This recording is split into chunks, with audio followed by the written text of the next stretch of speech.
Welcome back to The Hard Truth. This is Ozzie Knezovich. Today, we're going to have a discussion about Camp Hope and the history behind Camp Hope. And in studio with me today is one of my dear friends. We don't always see eye to eye politically, and that's okay. That's one of the things people have forgotten is it's okay to disagree with people. What's not okay is when you demonize. What's not okay is when you label people and you disrespect them and you tear them down. And that's where we are as a nation right now. We have political forces out there that is the ideology of the day. If you don't agree with me, we destroy you. And that's just not really what this country was designed to be.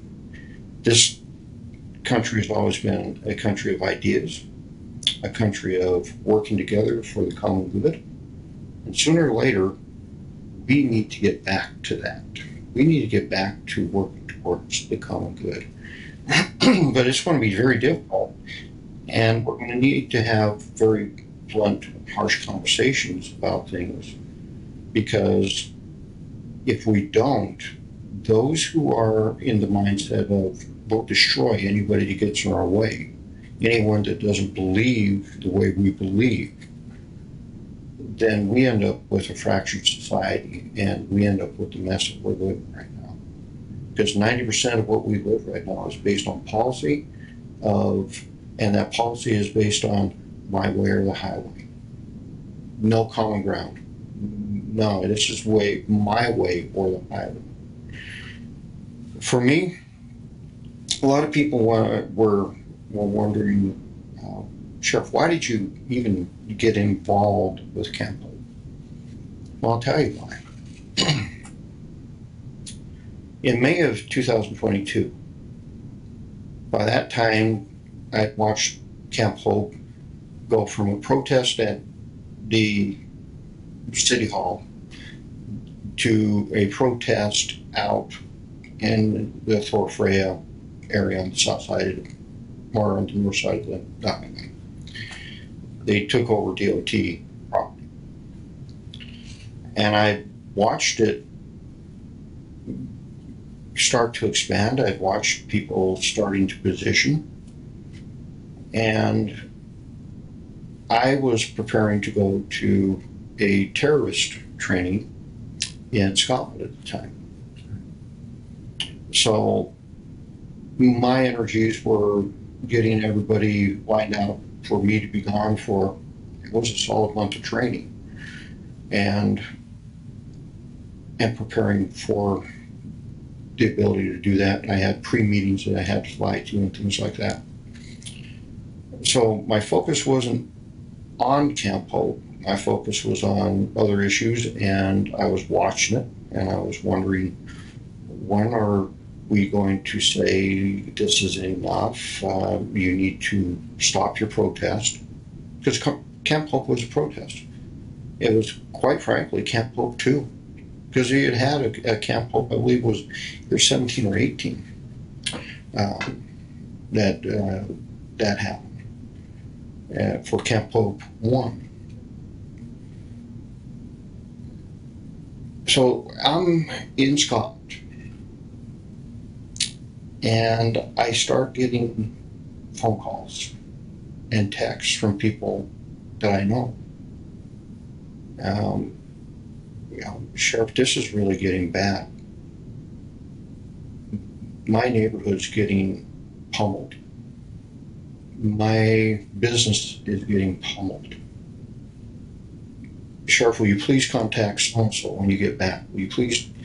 And I went, okay, when I get back, I'll deal with these requests. And a lot of people don't seem to remember or realize that as Sheriff of Spokane County, I have an obligation to every citizen in Spokane County. The city is in the jurisdiction of Spokane County. Yeah. Every single one of those people that called me, that lived in the city, voted for me. They are my constituents. They're my bosses. Good point. They are my bosses. And I had no choice. Not to mention that there is a Attorney General's opinion that a sheriff that fails to take care of issues in a jurisdiction within his county, even if they have their own law enforcement, if he knows that law enforcement agency is not dealing with an issue, he's obligated by law to deal with it. And I had to, quite frankly, school the Spokane media and some of our politicians on that. And here in the state of Washington, we are very unique in some respects because we are actually mentioned in the Constitution of this state. Which means I have a constitutional obligation to the citizen of the state. So when I got back, I contacted the mayor and said, Mayor, do you need any assistance? And to the mayor's credit, she always tried to find a way to work with the people that were operating Camp Hope, DOT, Commerce, all these people. He said, give me a few more months. We're working on, I think we've got some resolutions. I said, okay, whatever. And I was on vacation in late August, early September. I read in the paper that the mayor had finally said enough's enough. And when I got back, I said, are you ready? And she said, yes. And that's where we started. I called DOT, talked to the regional rep here. I said, do you need help getting this resolved? Would you like these people off DOT property? Yeah, I would. Okay. Well, what do you need? How do we get this done? Sheriff, it's not that easy. No, actually, it is that easy. You say you want them off, we can work towards getting them off that land. He said, well, I need to talk to my supervisor. Feel free, but understand that this needs to be resolved. I've talked to the mayor. She would like it resolved. We are going to resolve this. And next thing I know, somebody had gone to the media. And when I talked to that individual that I spoke with, I said, you went to the media? I didn't go to the media. I promise you, I did not go to the media. That did not happen. And I said, well, then the individual that we were in a meeting with must have went to the media. That individual is Lisa Brown. And his comment back to me was, maybe, don't know. It's possible. Well, there's only a few people that knew about that conversation. Because I didn't tell anybody. I just made a phone call, offered assistance. Media starts trying to get me to talk, and I went totally radio silent with media because at that point, I had lost all respect for our local media. I was done with it. I knew what they were going to do, and they did exactly what I predicted they would do. And we started working the problem. I started reaching out to people that I know that help people that are homeless, people that can get people off the streets. And one of those people was you that called me and said, hey, we'd like to have a meeting. And you brought McCann with you to my office. And we sat there and we talked about it. I went, oh, no one wants to use law enforcement to get this done. We just need to find a way out. And we talked and we kind of developed a little framework. You recommended that I talk with Zeke Smith from Empire, which I did. I thought we had a very strong plan coming up with all that. And the next thing I know, I'm reading the paper that there is no such thing as a plan, and uh, this is going very sideways. In studio with us, we have JJ Johnson. Um, JJ does a lot for this community. He's very concerned about this community. And it's one of the great reasons I respect JJ, because he's very dedicated to trying to find solutions. You actually took over a group of mine that I started last January. Citizens for Safe Spokane. And that's doing well. But you attended our first meeting. JJ, in that meeting, did we ever mention sweeping that count? The way I remember it across the top of the whiteboard was no badges on premises, no badges on site. That was the goal. The goal was to make sure that the camp was cleared before the weather turned to the point we might be losing individuals. And that was the prime focus that you had moving forward at that point, was to try and clear the camp without ever having a badge or a gun on site. Well, according to the media, that's all they focused on is sheriff sweeps camp or going to sweep camp. And it's like, the horrible part about that, ladies and gentlemen, is media attended that same briefing, and they saw on that board we did want no law enforcement to be involved other than us trying to connect the right people to help the people get out of that situation. But Ozzie, your persona is bigger than life sometimes, and when you say things, and we've had conversations about it. In fact, that's how we first got together, was you wanted a little advice on messaging and on how to reach out to people, which I was very honored that you even asked. But sometimes, the media, I think we forget, is a business. They're no longer an information avenue. They are there to make money, entertainment, right? Sell advertising. I mean, that's really what it's about. So their role in the whole thing, for me, is a little less important than the people who are actually involved. And when I sat down with you and Rob, and we talked about maybe a better way of clearing the camp by incentivizing Jules Helping Hands to get people out of the camp and into some kind of shelter.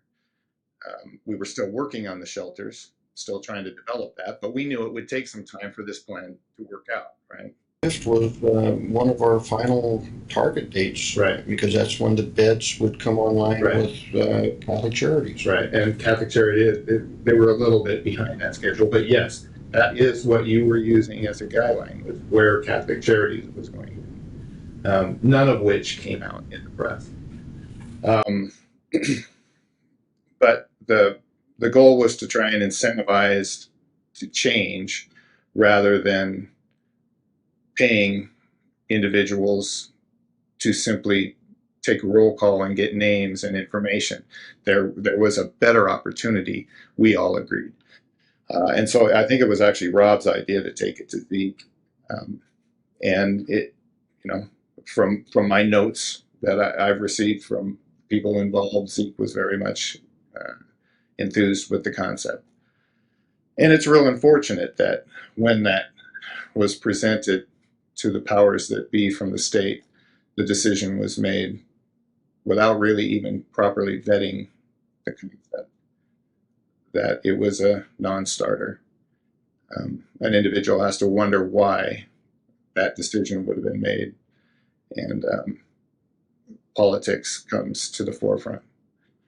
As things move forward, and I have to commend the efforts that the city and the county, you specifically, to try and develop the trap shelter. I'm not going to say that I was agreeing with everything that was going on. You remember my first attendance here. You were like, JJ, you got to calm down just a little bit. These people are trying, and you're absolutely right. You know, I work for a public entity. I know what it's like to badge in every day and do the best you possibly can when you know that there are individuals sitting in a chair somewhere who might decide to change their mind tomorrow, and everything that you're doing today is a complete waste of time. So I respect those people. The boots on the ground is what I call them. And they did the best they can or could to try and develop an option rather than having people out in the elements, rather than having, you know, propane heaters inside of nylon tents with it minus 20 and the snow blowing. They were trying to get something moving, and kudos to them. It's just too bad that when options come forward to certain individuals in leadership, they forget why they're there. And they forget that they are employed by the voters. Your point you made earlier was very accurate. The voters need to do their job as an employer a little better, in my opinion. Amen. Yeah, which is one of the things that Citizens for a Safe Spokane is focusing on, is trying to get voters educated so they understand this is their company. We, the people, own the United States of America. The American voting public is the most powerful political entity that has ever existed. Because they are the government. That's right. They forget. We, the people, right? They are the government. We, the people. And the American middle class is the strongest economic entity that's ever existed. And we forget about that sometimes too. And the changes we could make if we just simply buy a little wiser. But that's a completely different story. So I just think we got through a situation where nothing changed. The state spent a tremendous amount of money. The county and city has had to spend a tremendous amount of money. We've had some successes. A couple hundred people maybe have changed their life or are on the path of changing their life, because it's a long process, as you know.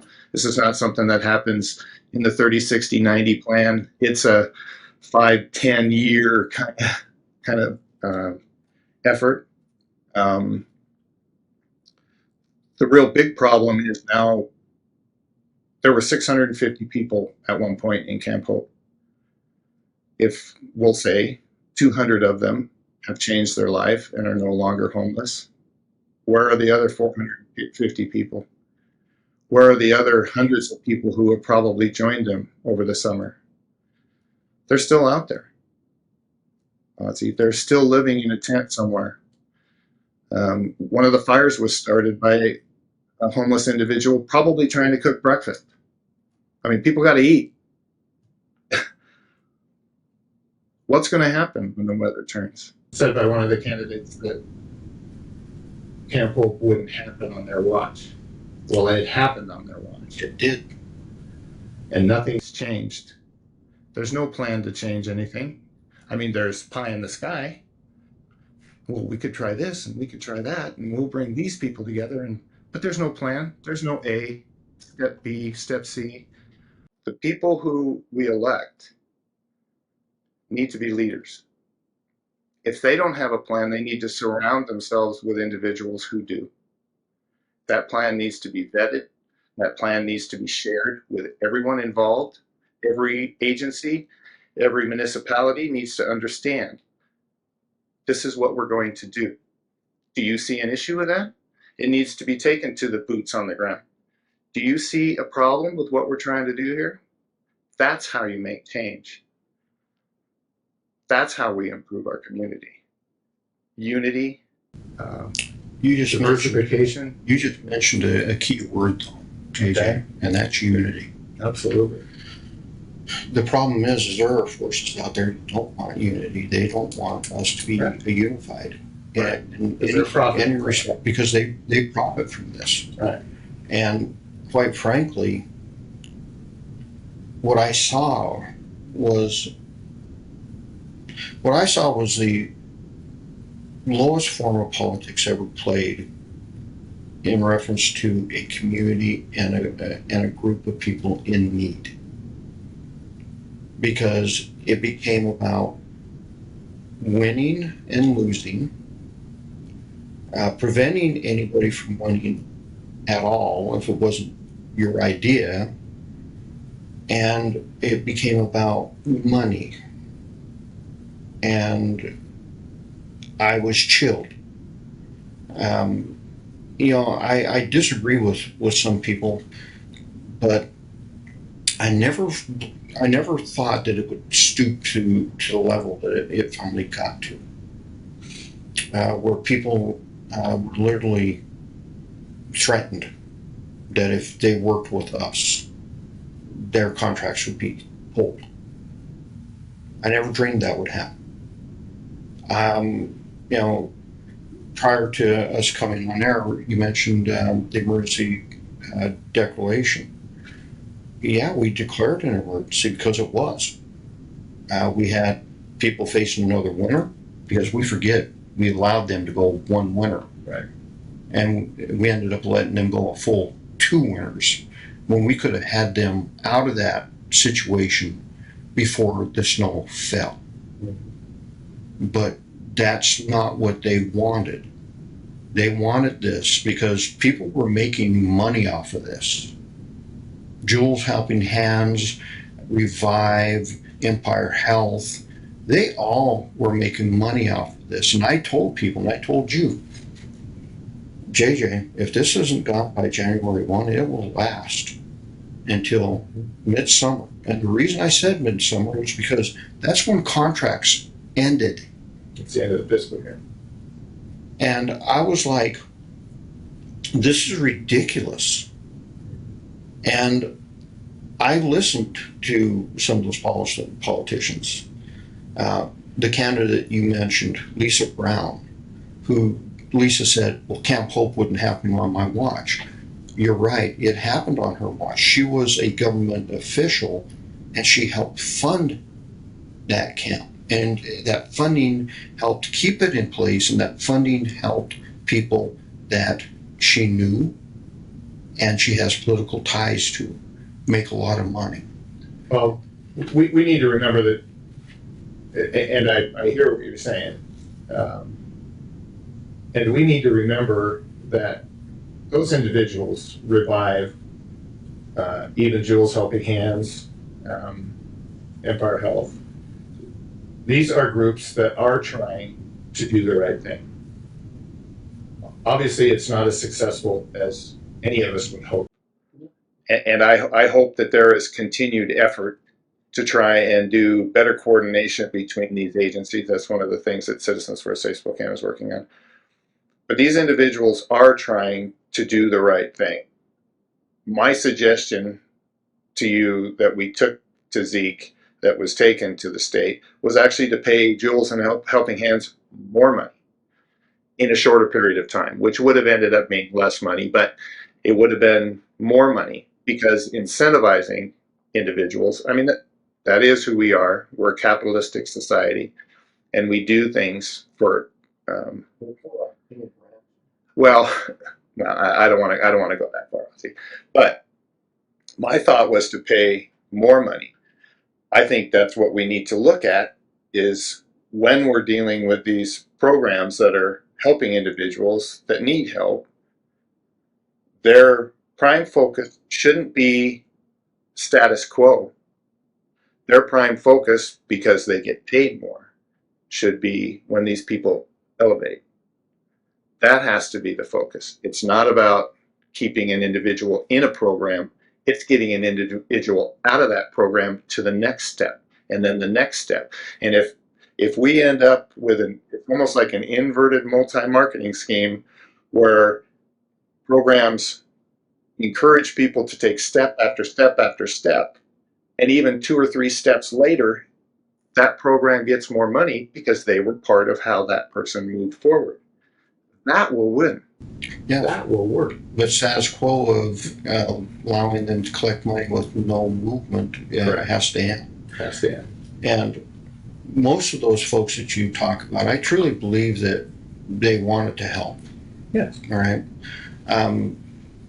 Not the person who started the protest, because that was Julie Garcia. She started the protest. And she gained money from that whole exercise. And then she got in a way of making a change later. Exactly. To think about how.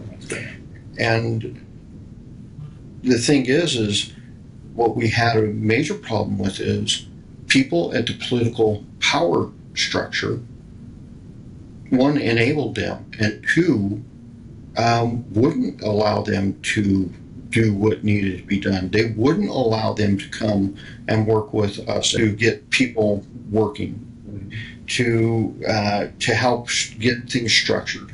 We did a lot of work, and the reason we declared the emergency is because it opened up every possible avenue for us to move quickly, to get money put in place quickly, to move things forward quickly. Everybody knew that, but they painted it as, oh, they're only preparing to sweep the camp. No, we were actually putting into place our lifelines, all the people that can help solve this issue. But when they are told that if they come to the table, you will lose your contracts by people in power, they're at a total loss. And I saw that happen. I saw the morning when Johnny Perkins was on the phone with Revive and going, what do you mean if you come and give us any information, you'll lose your contract? What do you mean? I was there at Washington Trust Bank when I asked the director of Empire Health, is it true that Lisa Brown is preventing you from working with us? And he dropped his head and said, yes. I was there. The mayor was there. There was a lot of people around the table that were shaking their heads about what is going on here. But there doesn't seem a way that people actually know the truth behind the scene, because the people that we trust to provide truth, or we used to trust to provide the truth, the media doesn't do that anymore. It's a pit them against each other, watch the chaos, and watch the tit for tat. We can't afford that anymore. We can't ever go back or have those type of people in charge of our government. If they're willing to put people's lives at risk, which they did. JJ, every day that somebody stayed in that camp, their life was at risk. We had multiple fires there. It was a major source of fentanyl in that area.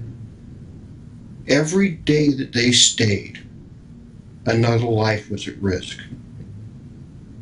Not to mention the people in the neighborhood. And I was told that people did actually die. Not They in did. the camp necessarily, but because of the lack of change. Yes. Regarding the camp. Yes. And so these forces that prevented us from doing our jobs and helping these people, they're culpable for that. They'll never pay the price for the lives they destroyed, but it's my hope that people won't elect them to hurt anybody else anymore, to hurt our community anymore. I spent nearly 17 years as an elected official with one goal, and that was to help people. You're here because of several of the organizations that I was actually a founding father of. Spokane County Human Rights Task Force. All right? Right. You're here because of another group that I was like, well, how do we stop the killing of our young African American males by gang violence? That's what started Safe Spokane, or Safer Spokane. We're not here to do damage. We're here to help improve people's lives. That's my goal. And That's the Citizens for a Safe Spokane. it is. And your heart is pure in that. And everyone involved is, yes. But the problem is, if we allow people to be elected that don't have that same heart, that it's all about a win, and I heard it, can't allow Ozzie to have this win. Ozzie doesn't win anything by this, folks. I'm leaving. I'm done. Where's my win?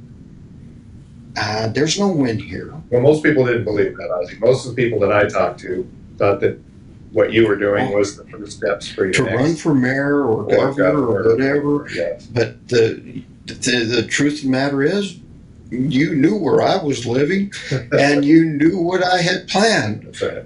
And that's that's their pettiness, their vindictiveness, and it's like, folks, I had no desire at that point to continue in that type of life, because I owed my family a little bit more for the 17 years that I had put them through of being an elected, and then the 32 years in totality of being in law enforcement. Right. But they oh my goodness gracious, it's sad. It truly is sad, but they put other people's lives in danger, one, out of their own political fear. Quite frankly, I must be a pretty scary individual if they thought that, if he runs for mayor, I probably would have won. I must say, when I was talking to Lisa Brown, when I met with her and talked about what had gone on and what was going to be happening because this was going to come out, and I'm the type of individual that feels you need to face people, not stab them in the back. But when I talked to her about it, she actually said that she has been threatened because of some of the things that you said, and that's never right. You agree with that 100%. That's never right. It's not about me against you. It is about we the people, and it's got to be all about us, and that unity and that respect and coming together with conversation, respectful conversation to find a sensible solution. That has to become the focus. We do need to have the right people involved. You do? We do need to have the right people involved. And the educators or the voters need to be educated. Very educated. Yeah. Yeah, I find that amazing because that's more than the normal cop out anymore. Is I've been threatened. Really? Yeah. What's that threat? Because I know what those threats really are. I've lived under legitimate Sure. death threats. Sure. That came from both the left and the right. Sure. But it's a very easy cop out anymore for I've been threatened. Well, where? I can show you where. I can show you the FBI investigations on the death threats that I received. Where? That's an easy cop out. What the reality is that's how you shut people up. Well, there's a certain time where reckoning has to happen. The truth has to come out. Now it's up to the voter what they're going to do. Are you going to continue to vote for people that have caused you this chaos, or are you going to find different leaders? Mm-hmm. And my hope is one day you'll run again. I'm not a politician, Ozzie. That's my problem. I want to get things done. This was not what I wanted to do. I had no desire to be sheriff of Spokane County. I kind of got drafted, and I just did the best I could with that. And you have that same ability. I have great faith in the things that you could accomplish for the communities. So don't sell yourself short on that. None of us that are very good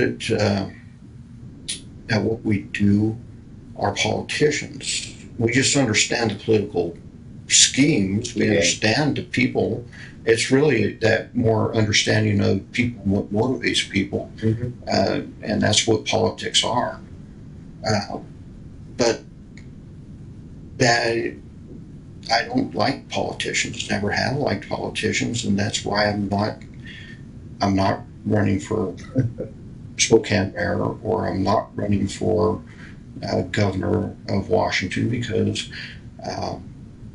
there's a lot of people that ask. I'm done. Camp Hope was one of those moments that I went, this is why everything's broken. And here's a little bit of slam on me, because this is a shame on me. Because I tell other people, well, we need good people to run for office. Why aren't you running for office? You can't give up. Well, there were times I look myself in the mirror, JJ, and go, did you give up? I don't think you gave up. That's not how I read it. I think you chose a path to be with those people that you're closest to, and I wish I had chosen that path a little bit more in my lifetime. I regret what my family has gone through because of my focuses weren't always quite as at home as well as they should have been. But the key point I hope everybody takes away from this is that we're in this together. We're going to sink or swim together. It's not like the boat's going to save some people and let other people drown. It's going to go down. We are an organism that depends on each other, thrives best when we are together. When we focus on a common goal and achieve that goal, it makes us more than we were. Makes us more than we were. And what we need to make sure as the voting public is that we're electing individuals who are focused on that, making us more than we were, not that one particular individual more than they were. And I think we're failing at that, and I hope we can come together and make that difference. I wholeheartedly agree with you on that. We are stronger together.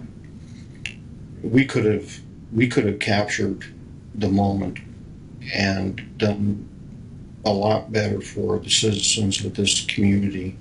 We could have closed Camp Hope. People don't understand the amount of work and the level of work that was done in a month and a half to turn track around. And it was done in a month and a half. Yeah. We were keeping a timeline that we had set of December 5th, when Catholic Charities comes online. By December 10th, 12th, we should have that camp resolved, except for, and you and I both, all of us that attend those meetings, Rob, everybody, all came to the same conclusion though. But there are those who were not going to leave that camp. They were prepared.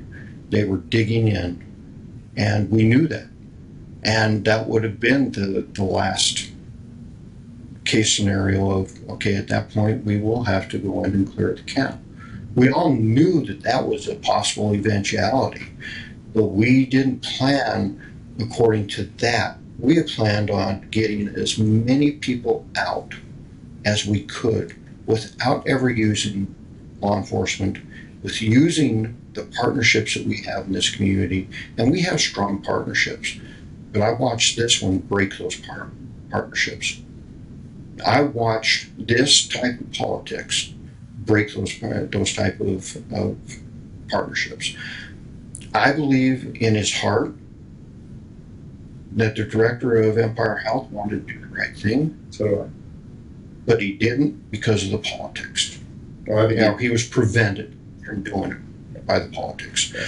I truly believe he wanted to do the right thing. He has to do the right thing for his organization. And you and I have discussed that before. He has an obligation to do what's right for his organization. All these people do. But when your organization's wrong, sometimes you have to look at the organization and go, you're wrong. And if you want to go down this path, I can't walk it with you. Okay. And I've literally uttered those words before. So I can't stay in an organization that is not true to what it is supposed to be. And I've walked from them. JJ, this was not an easy conversation for you to have because you're not that type of individual. Yeah, you made that very clear when we talked about a month ago on the phone. And you're like, the truth, the story has to be told. I don't want to hurt anybody by this. And I went, I get it and I understand that. However you want to deal with it, I'll walk that path with you. It takes courage to step up and do what you're doing. Even though people can't see it in your eyes, this is the last thing you ever wanted to take part in. And that's just who you are. But at the same time, I admire that you made the stand. I admire that you took that stand. Not very many people would have. Not many people would have gone, yeah, I was there. And yeah, the politics of the day stopped us from helping this community. So thank you. Thank you for all you do in this community. And folks, if you want a leader to fall behind, you're looking at it. well, thank you, Ozzie. You know that I have severe hesitations on both sides of the ballot. But we really just need to come together and start. I mean, Spokane is a phenomenal place. Yeah, it is. It is a diamond. And it's not even in the rough, it's a diamond. We just need to polish it up a little bit, get it in the proper setting so that it can shine the way it really should. Yeah. And I want to thank you for having me on and giving me the opportunity to talk a little bit about Citizens for a Safe Spokane. I hope people check that out a little bit. There are individuals out there who have put aside their political differences, put aside their religious differences, come together with respectful unity in an effort to try and improve things. It works.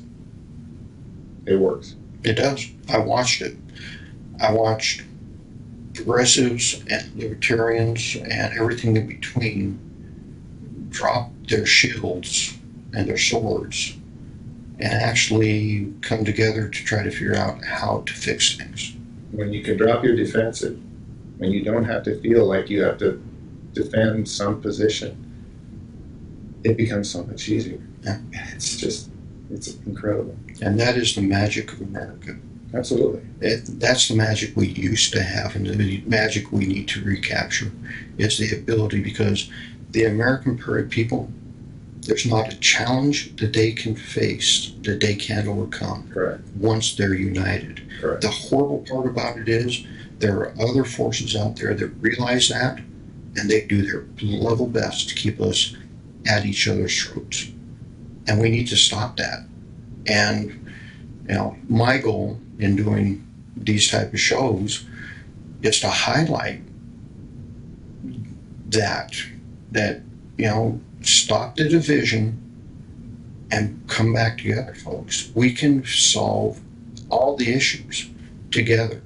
But if we allow these people that want to keep their power at our expense to keep doing what they're doing to us, then we all lose.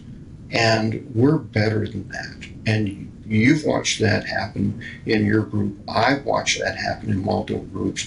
Let's face it, the groups that you and I have been together in, that's a collection of people that don't usually get at a table together. Correct. Correct. But you have to get at the table. We are American first. We are Americans first. We're not Democrats. We're not Republicans. Correct. We are Americans, and Americans can solve the problems. Absolutely. Just stop electing the people that are dividing us, and we'll be fine. Thank you, Ozzie. Folks, this is Ozzie Knezovich. This is the hard truth. Just something to think about. Get out and vote. If you don't vote, we all lose. Have a great day.